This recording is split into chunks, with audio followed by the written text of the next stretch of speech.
शरभ भगवान शिव का वह दिव्य रूप है जो ब्रह्मांड की रक्षा के लिए प्रकट हुआ। यह उनका सबसे शक्तिशाली अवतार है जो अधर्म और विनाश को समाप्त करने के लिए लिया गया। भगवान नरसिंह ने हिरण्यकशिपु को अपने नखों से मारकर अधर्म का अंत किया, लेकिन उनका क्रोध अब पूरे ब्रह्मांड को भयभीत करने लगा। देवताओं ने भगवान शिव से प्रार्थना की कि वे भगवान नरसिंह के उग्र स्वभाव को शांत करें। भगवान शिव ने पहले वीरभद्र का रूप धारण किया और भगवान नरसिंह से शांत होने की प्रार्थना की, लेकिन भगवान नरसिंह ने उन्हें अनदेखा कर दिया। जब भगवान नरसिंह शांत नहीं हुए तो भगवान शिव ने शरभ का विशाल और भयंकर रूप धारण किया। यह एक ऐसा स्वरूप था जो मानव, पशु और पक्षी का मिश्रण था। भगवान नरसिंह ने एक जोरदार दहाड़ के साथ शरभ पर हमला किया।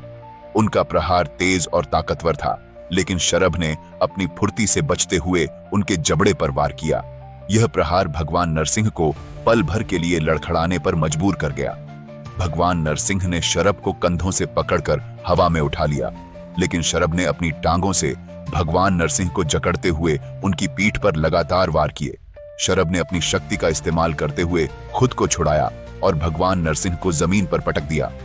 भगवान नरसिंह ने मुक्कों की झड़ी लगा दी, लेकिन शरभ ने अपनी तीव्र फुर्ती से हर प्रहार से बचते हुए जवाबी वार किए।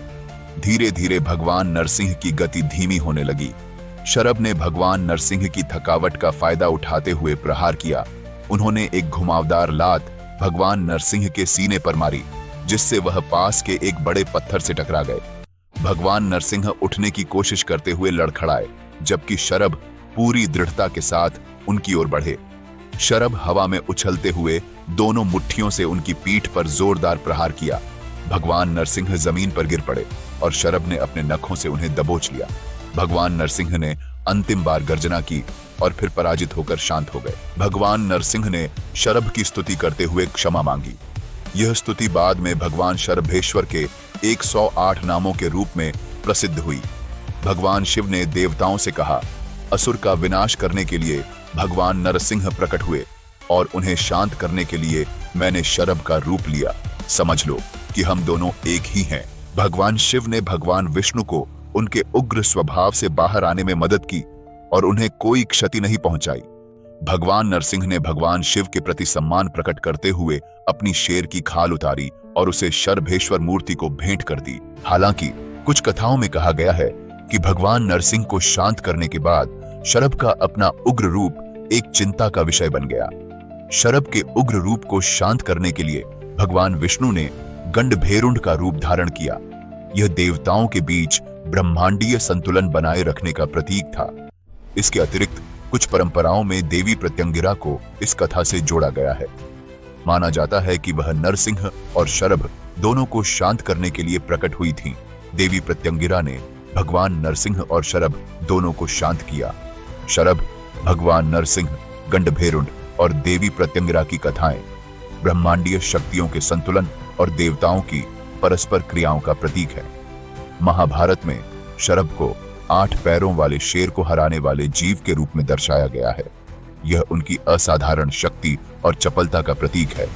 शिव पुराण में शरभ का वर्णन शेर के मुख, पंखों और अनगिनत भुजाओं वाले रूप में किया गया है।